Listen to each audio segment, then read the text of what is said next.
देखिए, भारतीय जनता पार्टी की सरकार महिला विरोधी है, भाजपा का चेहरा महिला विरोधी है। जिस तरह से भारतीय जनता पार्टी कभी गुजरात के बलात्कारियों की सज़ा को माफ़ कर देते हैं, कभी जिस तरह से कठुआ में एक बच्ची के साथ जब बलात्कार हुआ तो वहाँ जो आरोपी थे उनको बचाने के लिए बड़ी बड़ी रैलियां करी भारतीय जनता पार्टी ने।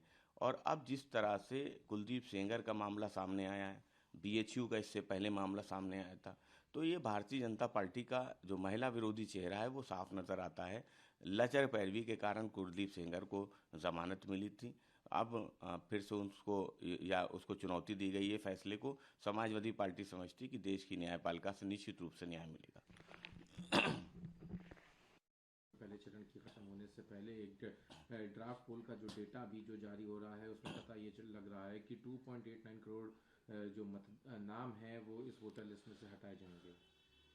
देखिए, आदरणीय अखिलेश यादव जी ने इस बात को पहले ही कहा कि भारतीय जनता पार्टी एसआईआर इसलिए करना चाहती थी क्योंकि वो पीडीए के वोट को काटना चाहती थी। लेकिन जिस तरह से समाजवादी पार्टी का एसआईआर पीडीए प्रहरी वो गांव-गांव, गली-गली, दरवाजे-दरवाजे जाता रहा, लोगों से मिलता रहा, वोट बनवाता रहा, जो पात्र वोट हैं उनके वोट ना कटे इसके लिए ध्यान देता रहा। इसलिए बड़ी संख्या में समाजवादी पार्टी ने पीडीए के वोट को बनवाने का काम किया, बचाने का काम किया। जो वोटर्स के नाम कटे हैं वो भारतीय जनता पार्टी के वोटर्स हैं, क्योंकि वो गांव और शहर में दोनों जगह वोटर थे और कहीं ना कहीं वो बड़ी संख्या में 2.89 लाख वोट उत्तर प्रदेश से कटे हैं।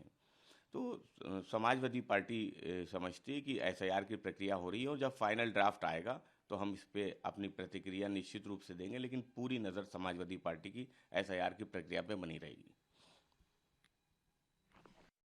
सर, उड़ीसा में एक आदमी को शक के बिना पे लिंचिंग कर दी जाती है कि वो बांग्लादेशी, हालांकि वो भारतीय मूल का निवासी था। इसके ऊपर अब इल्तिजा मुफ्ती का ट्वीट आया है। उन्होंने कहा कि हिंदुस्तान नहीं बल्कि लिंचिस्तान है।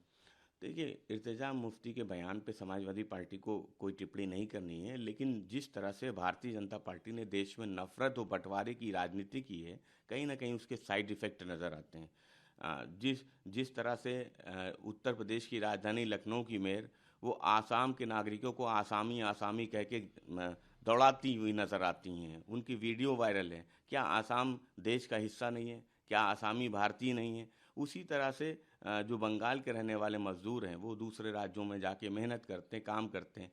अब अगर इस तरह का माहौल रहेगा और ये समझ के कि जो बंगाल के रहने वाले हैं उनको बांग्लादेशी कह के मारा जाएगा, तो ये बहुत ही गंभीर विषय है। लेकिन भारतीय जनता पार्टी की सरकार में ऐसे लोगों पे कठोर कार्रवाई नहीं होती है। उत्तर प्रदेश में ऐसे लोगों के मुकदमे वापस करने का सरकार प्रयास करती है। तो कहीं ना कहीं ये मामला बहुत गंभीर है और भारतीय जनता पार्टी की सरकार में इस तरह के कट्टरपंथियों पे, इस तरह की विचारधारा वाले लोगों पे कठोर कार्रवाई नहीं होती।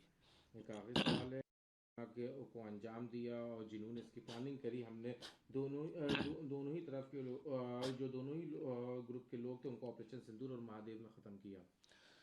देखिए, देश की आंतरिक और बाहरी सुरक्षा वो अच्छी रहे, मजबूत रहे, ये समाजवादी पार्टी चाहती है। लेकिन पुलवामा जैसे हादसे, दिल्ली जैसे ब्लास्ट वो ना हों, इसके लिए सरकार को काम करना चाहिए, सुरक्षा व्यवस्था को और अच्छी करनी चाहिए।